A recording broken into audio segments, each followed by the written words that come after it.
Hi student, तो कैसे हैं सभी लोग। जैसा कि आपको पता है सप्लीमेंट्री रीडर में हमने first chapter the lost child बहुत सारा एक्सप्लेनेशन कर लिया था। तो चलिए एक बार फिर से रिवीजन कर लेते हैं। तो सभी लोग अपनी टेक्स्ट बुक निकाल लेंगे और रीडिंग करेंगे। तो देखते हैं, सबसे पहले दिया गया है द लॉस्ट चाइल्ड। सब लोग निकालेंगे अपनी book.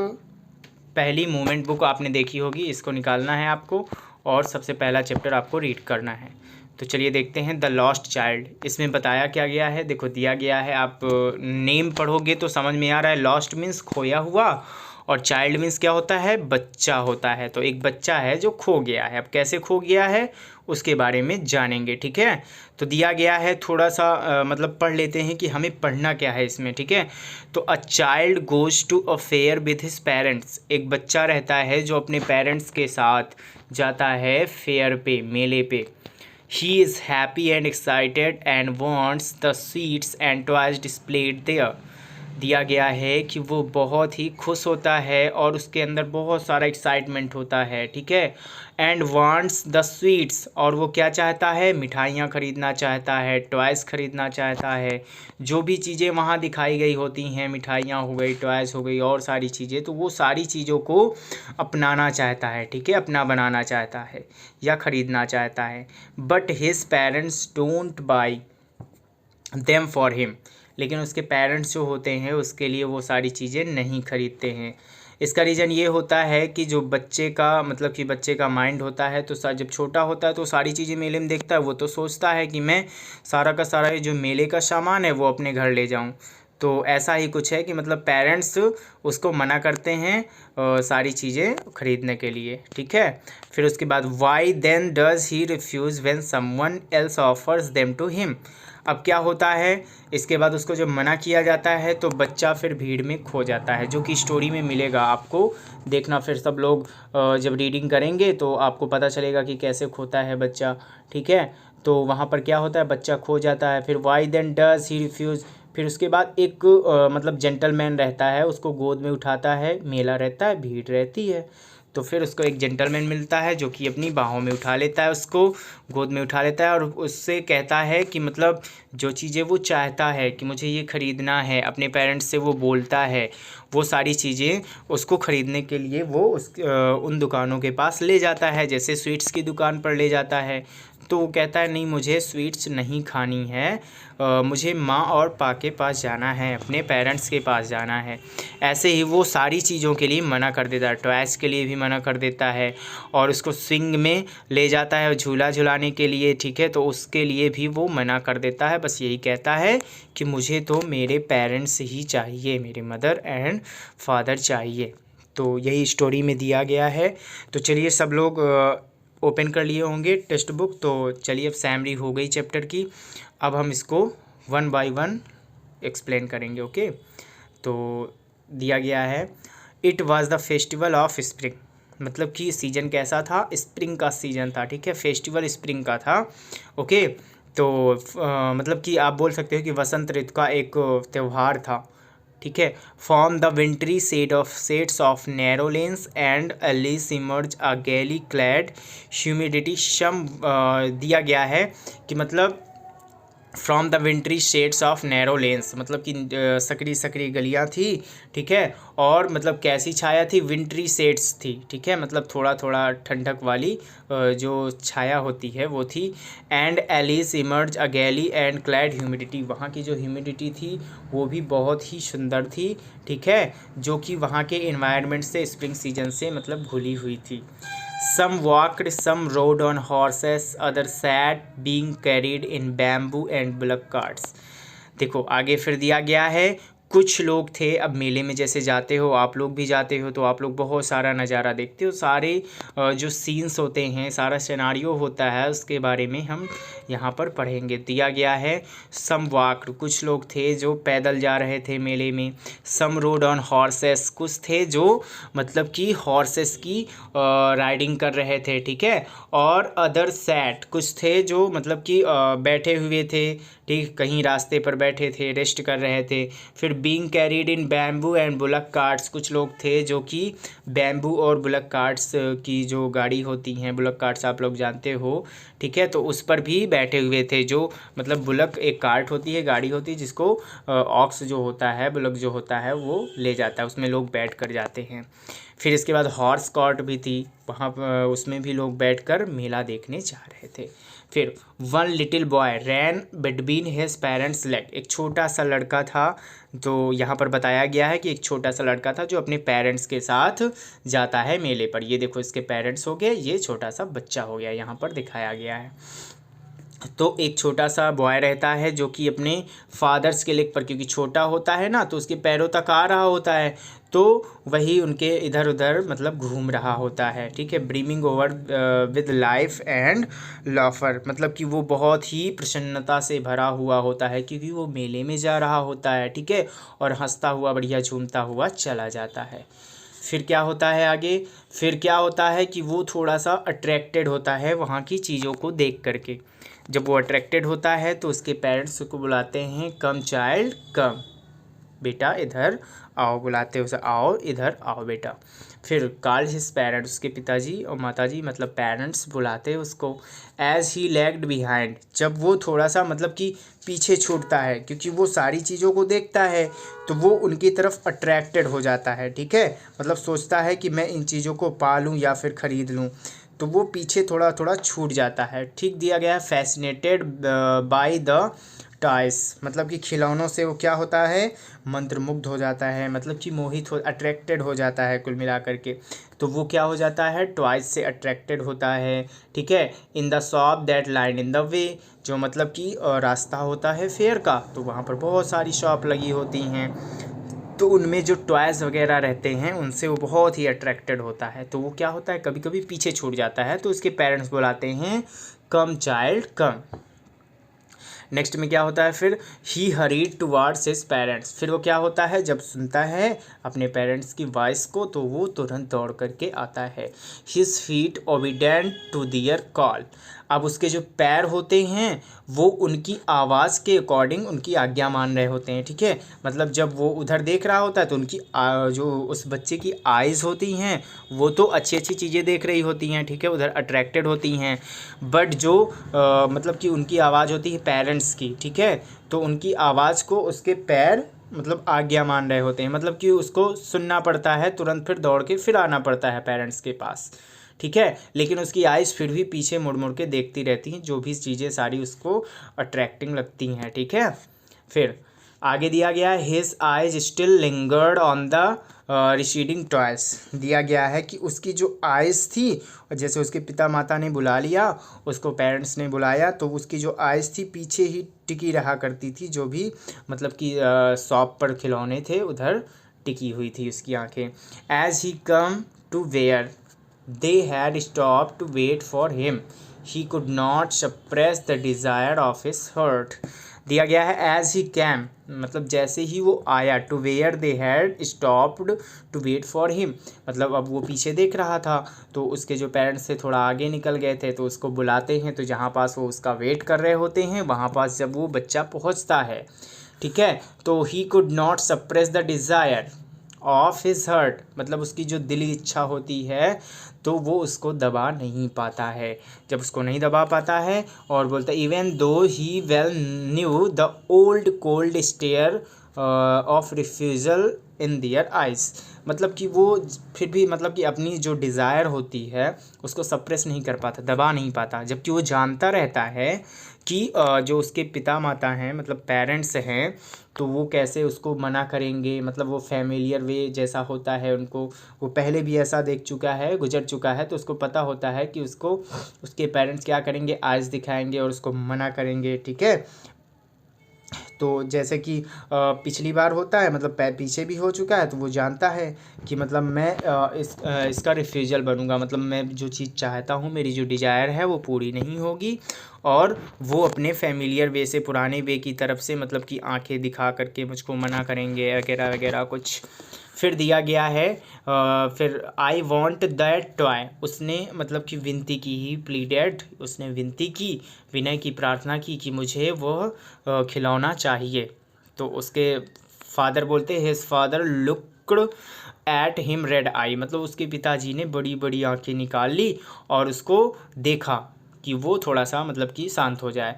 In his familiar terrain वे, मतलब कि जैसे वो जैसे कोई गलती कर देता था बच्चा तो घर पर मतलब उसको ऐसे ही फैमिलियर टेरेंट वे पर मतलब तानाशाही के रूप में वो आंखें दिखाते थे, वैसे ही उन्होंने देखा। फिर his mother melted by the free spirit of the day was tender and giving him her finger to hold said look child what is before you. अब क्या होता है, हिज मदर मेल्टेड मतलब उसकी माँ होती है थोड़ा सा मतलब कि उसकी तरफ क्या होती है, थोड़ा सा पिघलती हुई महसूस होती है, मतलब कि वो ऐसा रूड मैनर से नहीं होती है। ठीक है, bye the free spirit of the day tender, मतलब कि वो जो क्या होता है दिन होता है बहुत ही कोमल सा होता है और उसकी आत्मा भी अच्छी होती है। तो उसने क्या कहा, मतलब कि उसको उसकी अपने फिंगर दे दी, कह दिया कि इसको पकड़ो and look child what is before you. अब मतलब कि उसको थोड़ा सा प्यार आ जाता है उसकी माँ को, तो क्या करती है उसको अपनी फिंगर दे देती है और कहती है कि मतलब आगे देखो, अब मतलब कि अब उसको मत छोड़ो, उसको मत देखो, अब आगे चलो, आगे देखो क्या है आपके। ठीक है, इसके बाद it was a flowering mustard field, मतलब कि क्या था वहाँ पर, एक फ्लावरिंग मस्टर्ड फील्ड था, मतलब कि सरसों का खेत था जो कि फ्लावर उसमें बहुत सारे उगे हुए थे। कैसे दिख रहे थे, pale like melting gold as it swept across miles and miles of even land, मतलब कि वो दिख कैसे रहे थे, पेल मतलब पीले तो होते हैं, मस्टर्ड जो वो होता है फील्ड होता है उसके जो मस्टर्ड वो होते हैं फ्लावर होते हैं वो पेल होते हैं, मतलब पीले होते हैं, येलो कलर के होते हैं। तो लाइक मेल्टिंग गोल्ड, जैसे कि वो ऐसे लग रहे थे जैसे कि गोल्ड हो। And swept across miles and miles of even land, मतलब कि दिया गया है कि वो बहुत से माइल्स एंड माइल्स मतलब मीलों दूर तक फैले हुए थे। ठीक है, जैसे कि एक सी लग रहा हो, समुद्र लग रहा हो कह का, मस्टर्ड फ्लावर का। ओके, तो ऐसा वहाँ पर दिख रहा था जो सिनारियो था, सीन था। फिर इसके बाद क्या होता है, a group of dragon flies were bustling about their gaudy purple wings, दिया गया है कि ग्रुप ऑफ ड्रैगन फ्लाई आती हैं। ठीक है, बस्टलिंग जो कि इधर उधर हलचल कर रही होती है, about on their gaudy purple wings, जो कि उनके भड़कीले बैगनी रंग का क्या होते हैं, विंग्स होते हैं, उनसे वो मतलब कि इधर उधर मंडरा रही होती हैं, घूम रही होती हैं ड्रैगन फ्लाइज। ओके, फिर intercepting the flight of a lone black bee और butterfly in search of sweetness from the flowers. फिर देखो दिया गया है कि जो बटरफ्लाइज होती हैं और ब्लैक बी होती हैं वो इधर से उधर मतलब कि उड़ रही होती हैं। किस लिए उड़ रही होती हैं, इन search of sweetness from the flowers, मतलब कि वो फ्लावर्स में आपने देखा होगा जो बटरफ्लाइज होती है। ठीक है, या तो आप भौरा ब्लैक भी देख सकते हो, तो काली मधुमक्खी होती है, तो क्या करती हैं वो फ्लावर्स पर जाके बैठती है, तो उसकी जो स्वीटनेस होती है, परागकण होती है, उसको लेती हैं। तो वैसे ही वो परागकण की तलाश में इधर उधर फ्लावर्स में क्या कर रही थी, उड़ रही थी या बैठ रही थी। फिर the child followed them in the air with his gaze till one of them would still its wing and, देखो दिया गया है कि अब क्या होता है, जो चाइल्ड होता है वो उनको फॉलो करता है। ओके, अपनी मतलब निगाहों से देखते हुए हवा की तरफ देखता है, वो उड़ती रहती हैं और अपनी निगाहों से उनको देखता रहता है, विथ हिज गेज मतलब कि निगाहों से देखता रहता है। Till one of them would still it swing and rest, मतलब वो तब तक उनका पीछा करता है जब तक कि वो, अब मस्टर्ड ऑयल रहता है, मस्टर्ड फील्ड रहती है, मस्टर्ड फील्ड रहती है, तो फ्लावर्स रहते हैं, तो वो उड़ करके मतलब कि जब तक बैठ नहीं जाती, रेस्ट नहीं करती, तब तक वो पीछा करता है। फिर क्या होता है, and he would try to catch it, और वो उनको पकड़ने की भी कोशिश करता है, but it would go fluttering, मतलब कि वो जब मतलब आप देखे होंगे मक्खी भी होती है, हाउस फ्लाई देखे होंगे आप लोग, तो आप उसको पकड़ने की कोशिश करते हो तुरंत वो फड़फड़ा करके उड़ जाती है। ठीक है, फिर flapping up into the air when he had almost caught it in his hands. दिया गया है जब कोई उनको पकड़ता है, तो आपने भी पकड़ा होगा हाउस फ्लाई को, तो क्या होता है जब आप पकड़ने वाले होते, पहले तो बैठी रहती हैं, फिर आप जब पकड़ने वाले होते हो तो तुरंत देखते हो कि वो उड़ जाती है। ठीक है, तो वैसा ही होता है कि जब वो पकड़ने वाला होता है बच्चा, तो वैसे ही वो मतलब तुरंत उड़ जाती हैं। फिर then his mother gave a cautionary call, मतलब उसकी माता जी होती हैं उसको संकेत पूर्वक मतलब आवाज़ लगाती हैं, come child come on the footpath, मतलब उसको संकेत देती हैं कि मतलब आप कह सकते हो कि उसको सावधान करती हैं कि इधर फुटपाथ पर आओ। बच्चे से कहती हैं come child come on the footpath, footpath पर बुलाते उसको। फिर ही ran toward his parents gaily and walked abreast of them for a while, being however soon left behind, attracted by the little insect and worms along the footpath that were teeming out from their hiding places to enjoy the sunshine।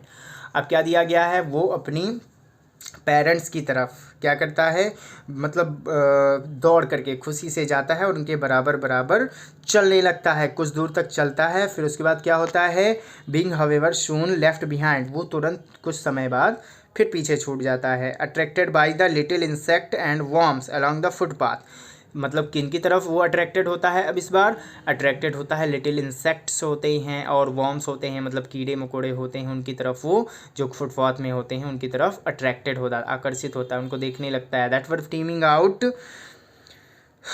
Teeming out from their hiding places to enjoy the sunshine, जो कि क्या करते हैं, अपना जो उनका घर होता है छोटा सा, जैसे आप छोटा सा होल मान सकते हो, तो उससे निकल करके वो सनशाइन को एंजॉय कर रहे होते हैं। ठीक है, अपने छुपने वाले प्लेस से, अपने घर से निकल करके वो बाहर झाँक रहे होते हैं और सनशाइन का एंजॉय कर रहे होते हैं, तो वो उनकी तरफ अट्रैक्टेड हो जाता है। फिर क्या होता है, come child come, his parents called from a shade of a group where they had seated themselves on the edge of a well। दिया गया है कि अब उसके पेरेंट्स जो होते हैं फिर उसको आवाज़ लगाते हैं come child come.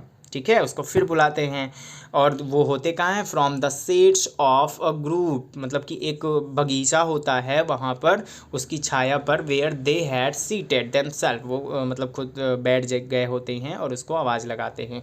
On the edge of a well, एक कुआं रहता है उसके किनारे बैठे होते हैं। ही रैन टुवर्ड्स देम, अब वो जो बालक होता है, बच्चा होता है, तो वो उनकी तरफ दौड़ करके आता है। A shower of young flowers fell upon the child as he entered the group, and forgetting his parents, he began to gather the raining petals in his hand।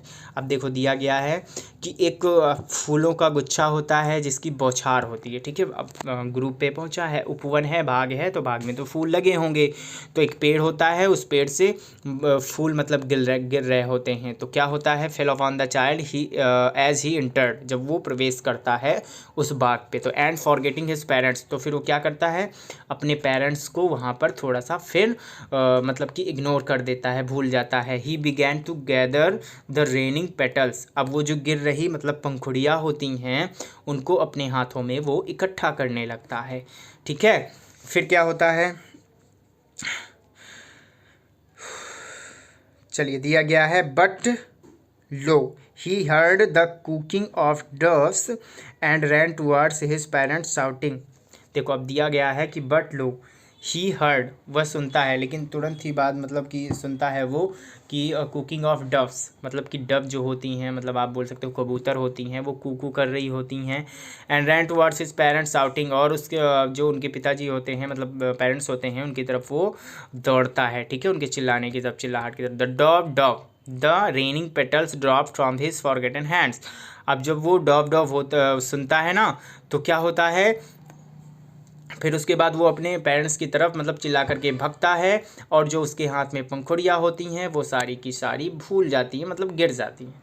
Come child come, they called to the child who had now gone running in the wild capers round the banyan tree, and gathering him up they took the narrow winding footpath which led to the fair through the mustard fields। अब दिया गया है कि they called to the child, फिर से बच्चे को बुलाते हैं, बच्चे के parents, come child come.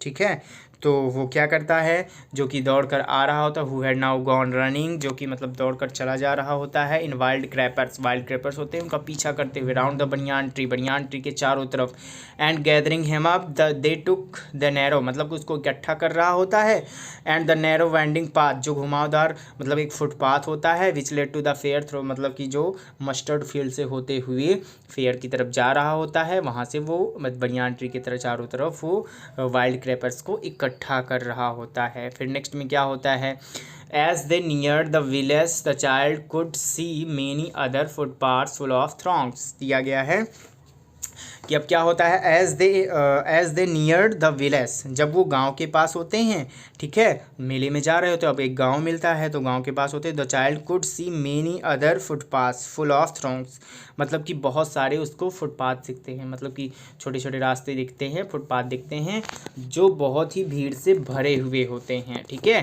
Converging to the whirlpool of the fair, मतलब दिया गया है कि जो कि मतलब मेले से पूरा मिला हुआ होता है, और एक भंवर टाइप मतलब घुमावदार फुटपाथ होते हैं जो कि मेले से मिले होते हैं, मतलब जैसे मेला लगा होता है, कोई मैदान है, प्लेस है, तो बहुत सारे रास्ते होते हैं जो मेले को जाते हैं, ऐसा ही कुछ सिनेरियो रहता है।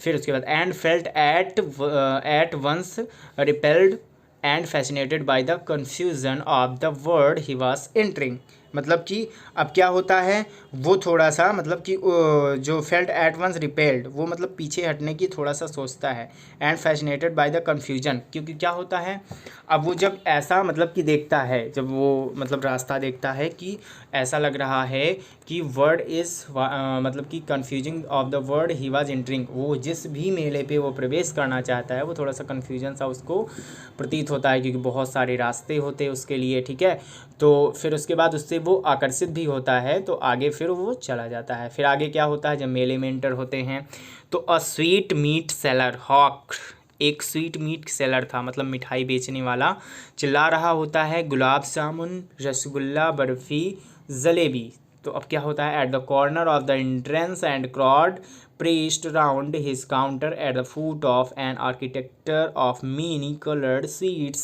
decorated with leaves of silver and gold. Okay. फिर दिया गया है कि एक जो स्वीट मीट होता है, मिठाई वाला होता है, वो चिल्ला रहा होता है, मतलब सारी चीज़ें अपनी मिठाइयों को बता रहा होता है कि ले लो, जो गुलाब जामुन ले लो, रसगुल्ला, बर्फ़ी वगैरह, ठीक है, और उसकी शॉप कहाँ होती है, at the corner of entrance, मतलब जब प्रवेश होता है मेले में तो वहीं पास द्वार के पास बहुत सारी भीड़ लगी होती है उसके काउंटर के पास, ठीक है, जो मतलब कि अब उसका जो काउंटर रहता है वो बहुत ही अच्छे से सजा होता है, ठीक है, मेनी कलर्ड स्वीट्स, वहाँ पर बहुत सारे कलर की मिठाइयाँ भी रखी होती हैं उसके काउंटर पर, decorated with leaves of silver and gold, जो कि मतलब कि जो मतलब कि क्या बोल सकते हो आप, जो लीव्स होती हैं, पत्तियाँ होती हैं, ऐसे ही रियल की नहीं, ऐसे ही आया करती हैं सजावट वाली, वैसी पत्तियों से सिल्वर और गोल्ड की प्रतीत होती हैं, तो इससे सजा होता है उसका counter. The child stared open eyed and his mouth watered for the barfi that was his favourite sweet. अब क्या होता है, जो चाइल्ड होता है वो ओपन आई मतलब खुली आंखों से, मतलब एकटक आंखों से देखता रहता है, एंड हिज माउथ वाटर्ड, और उसका मुंह में पानी आता रहता है, किस लिए, फॉर द बर्फ़ी के लिए, that was his favourite sweet, क्योंकि उसकी वो बहुत ही पसंदीदा मिठाई होती है। फिर वो कहता है I want that barfi, he slowly murmured, धीरे से मतलब धीरे से बुनबुना करके कहता है कि मुझे वो बर्फ़ी चाहिए, but he half knew as he begged that his plea would not be heeded because his parents would say he was greedy। वो जानता होता है कि उसके पेरेंट्स कहते हैं कि वो लालची है, ठीक है, एज ही वॉज ग्रीडी, कि वह लालची है, इसीलिए वो थोड़ा सा मतलब, बट ही हाफ न्यू, जानता रहता है कि मैं बेग तो कर रहा हूँ, प्ली तो कर रहा हूँ, मतलब निवेदन कर रहा हूँ कि मुझे बर्फ़ी चाहिए, लेकिन मैं जानता भी हूँ कि मुझे बर्फ़ी नहीं मिलेगी क्योंकि मेरे पेरेंट्स बोलते हैं कि मैं लालची हूँ। So without waiting for an answer he moved on, वो बिना किसी आंसर का वेट किए आगे चल देता है। अब क्या होता है, फिर आता है अ फ्लावर सेलर हॉक, मतलब एक फ्लावर सेलर रहता है, मतलब कि फूल बेचने वाला रहता है, ठीक है, माली बोल सकते हो आप। तो a garland of gulmohar, a garland of gulmohar, वो चिल्ला रहा होता है a garland of gulmohar, a garland of gulmohar. तो फिर the child seemed irresistibly drawn, मतलब दिया गया है कि जो बच्चा रहता है वो अस्थिर रूप से उधर खिंचा हुआ होता है, मतलब कि अब उसको फिर वो एकटक देखने लगता है। आप बोल सकते हो कि जब वो देखता है तो फिर उस जो गुलमोहर का गार्लैंड होता है उधर की तरफ एकटक देखने लगता है, ठीक है, अस्थिर रूप से देखने लगता है। He went towards the basket where the flowers lay heaped and half murmur, दिया गया है वो जाता है थोड़ा सा बास्केट की तरफ, टोकरी की तरफ, जहाँ बहुत सारे फ्लावर्स के क्या थे, गुच्छे हुए थे, वो ढेर थे, वो पड़े हुए थे, वहाँ पास वो जाता है और थोड़ा सा धीमी आवाज़ में बोलता है धीरे से कि आई वॉन्ट दैट गार्लैंड, मुझे ये गार्लैंड चाहिए। फिर क्या होता है, but he well knew his parents would refuse to buy him those flowers because they would say that they were cheap, मतलब कि वो कहते हैं, वो ये भी जानता रहता है कि उसके पिताजी मतलब पेरेंट्स बोलते हैं कि ये बहुत ही सस्ते हैं, ठीक है, they were very cheap because they would say, मतलब वो कहते हैं कि बहुत सस्ते हैं और इन्हें हमें नहीं खरीदना चाहिए। तो वो समझता है कि उसके पिताजी मना कर देंगे क्योंकि बहुत सस्ते हैं, इन्हें नहीं खरीदना, ऐसा करके मना कर देंगे। So without waiting for an answer, अब क्या करता है, किसी भी आंसर का वेट किए बिना वो ही मूव्ड ऑन, आगे बढ़ गया। फिर a man stood holding a pole with yellow red green and purple balloons flying from it, एक मैन होता है जो एक पोल, एक खंभा होता है, जैसे आप लोग मेले पे जाते हो तो क्या होता है, एक मतलब कि लकड़ी की रॉड होती है, छड़ होती है, आप पोल बोल सकते हो, उस पर बहुत सारे गुब्बारे लगे होते हैं। तो वैसा ही सीन था कि मतलब एक मैन था, स्टैंड था पोल के पास, तो वो एक पोल लिए था, ठीक है, तो उस पर yellow red green and purple colour के बैलून्स थे जो उस पर बंधे हुए थे और उड़ रहे थे। The child was simply carried away by the rainbow glory of their silken colours and he was filled with an overwhelming desire to possess them all. अब क्या होता है, जब वो ऐसा कलर देखता है तो उसको लगता है कि एज लाइक अ रेनबो, ठीक है, तो वो silken colour of their silken colour and he was filled, मतलब कि वो जब सिल्कन कलर देखता है उसका सिल्क कलर और उसको रेनबो ग्लोरी जैसा वहाँ पर दिखता है, ठीक है, रेनबो जैसा, उसकी सुंदरता जैसा दिखता है, तो वो अपनी डिज़ायर को, मतलब कि बहुत उसकी इच्छा जो हो जाती है रोकी नहीं जाती, उससे ओवरवेलमिंग हो जाती है डिज़ायर उसकी, अब वो रोक नहीं पाता और क्या चाहता है, टू पोसेस देम ऑल, मतलब उन सब को अपना बनाना चाहता है, मतलब खरीदना चाहता है। But he well new his parents would never by him, लेकिन वो जानता रहता है कि उसके पेरेंट्स उसके लिए ये नहीं खरीदेंगे the balloons because they would say he was too old to play with such toys, मतलब क्योंकि वो कहते हैं कि ये जो बैलून्स हैं बहुत ही पुराने खिलौने हो गए हैं, अब तुम बड़े हो गए हो, अब इनसे तुम मत खेलो, मतलब इस तरह के खिलौने से तुम्हें नहीं खेलना चाहिए। फिर क्या होता है आगे, फिर देखिए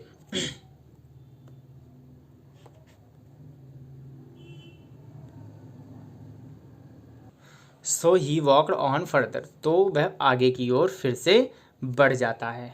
फिर क्या होता है आगे, उसको कौन मिलता है, फिर मेले पर मिलता है और snake charmer stood playing a flute to a snake which coiled itself in a basket, मतलब एक स्नेक चार्मर रहता है, मतलब कि सांप नचाने वाला, जादूगर बोल सकते हो आप, ठीक है। तो वो क्या करता है, स्टूड प्लेइंग अ फ्लूट, वहीं पास खड़ा होता है और एक बॉक्स होता है, बास्केट होती है, ठीक है, बॉक्स के अंदर क्या होता है, एक स्नेक होता है जो कि मुड़ा हुआ वहाँ पर रहता है, बैठा रहता है और वो अपनी फ्लूट को फ्लिप कर रहा होता है, ठीक है, ब्लो कर रहा होता है।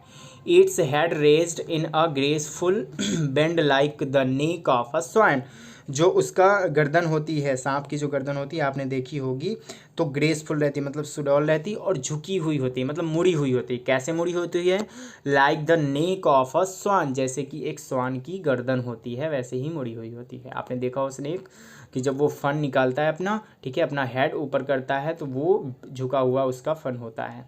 फिर while the music stole into his invisible ears, दिया गया है। और जब उसके इनविजिबल ईयर्स पर, आप लोग को पता होगा कि जो स्नेक होता है उसके कान नहीं होते, तो अभी उसको वाइब्रेशन सुनाई देता है यहाँ पर, ठीक है, इसीलिए इनविजिबल ईयर्स यूज़ हुआ है। तो जब उसके इनविजिबल ईयर्स पर ये साउंड जाता है, ठीक है, फ्लूट का, तो क्या करता है, gentle rippling of an invisible waterfall, वो वाटरफॉल की तरह क्या करने लगता है, लहराने लगता है, ठीक है, मतलब जैसे बोलते नहीं कि डांस करने लगता है सांप, वैसे ही है। But knowing his parents had forbidden him to hear such coarse music the snake charmer played, he proceeded further.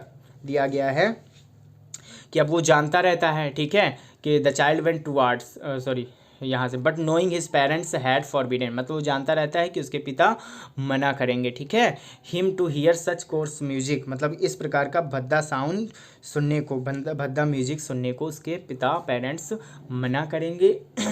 इसीलिए वो आगे की तरफ फिर मूव ऑन कर जाता है, ठीक है, आगे बढ़ता रहता है। There was a roundabout, ठीक है, इन फुल स्विंग। यहाँ पर देखते हैं कि एक राउंड अबाउट होता है, एक घुमावदार झूला होता है, ठीक है, तो अब उस पर उसका अट्रैक्शन बढ़ता है। Main and women and children carried away in the building motion, मतलब ये उस पर देखता है कि जो आदमी थे, औरत थे और बच्चे थे, वो उस पर बैठे हुए थे और घूम रहे थे, ठीक है, विल्डिंग मोशन पर थे, ठीक है, चक्कर काट रहे थे। श्रीक एंड क्राइड विद डेजी लाफर, आप लोग देखे होंगे झूले में कि बैठे रहते सब लोग चिल्ला रहे थे, वैसे ही मतलब कि चीख चिल्ला रहे थे। विद डेजी लाफर मतलब कि अस्थिर हंसी से, मतलब कि उनकी हंसी रुक नहीं रही थी, मतलब बहुत ही प्रसन्न हो रहे थे वो और चिल्ला रहे थे। The child watched them intently and then he made a bold request, वो उनको बड़े ही गौर से देख रहा था और उसने फिर एक मतलब कि रिक्वेस्ट करी, बहुत ही विनयपूर्वक रिक्वेस्ट करी अपने पेरेंट्स से। I want to go on the roundabout please father and mother, उसने अपने पेरेंट्स से कहा कि मुझे राउंड अबाउट पर जाना है, ठीक है, यानी मुझे भी झूला झूलना है। तो अब क्या होता है, आगे का जो रीडिंग करेंगे, एक्सप्लेनेशन करेंगे, तो हम नेक्स्ट वीडियो पर करेंगे। आपका वीडियो काफ़ी लंबा हो चुका है, तो आप इसको कंप्लीट कर लेंगे रीडिंग, फिर इसके बाद नेक्स्ट पढ़ेंगे। और शायद आप लोगों ने यहाँ तक कंप्लीट भी कर लिया था क्लास में, लेकिन आपका रिवीजन हो गया, तो आप एक बार रिवाइज कर लो। और सभी लोग अपनी टेक्स्ट बुक निकाल करके फिंगर रख के ही रीडिंग किया करेंगे, ओके। और जो मीनिंग आपको थोड़ा सा भी मतलब कि वो हो रही है, दिक्कत आ रही है मीनिंग का प्रोनाउंसिएशन या मीन्स निकालने में, तो आप उस मीनिंग को अंडरलाइन कर लेंगे हाइलाइटर से या फिर पेंसिल से, और उस मीनिंग को राइट कर लेंगे, ओके। चलिए ठीक है, नेक्स्ट वीडियो पर मिलेंगे, आगे का एक्सप्लेनेशन करेंगे।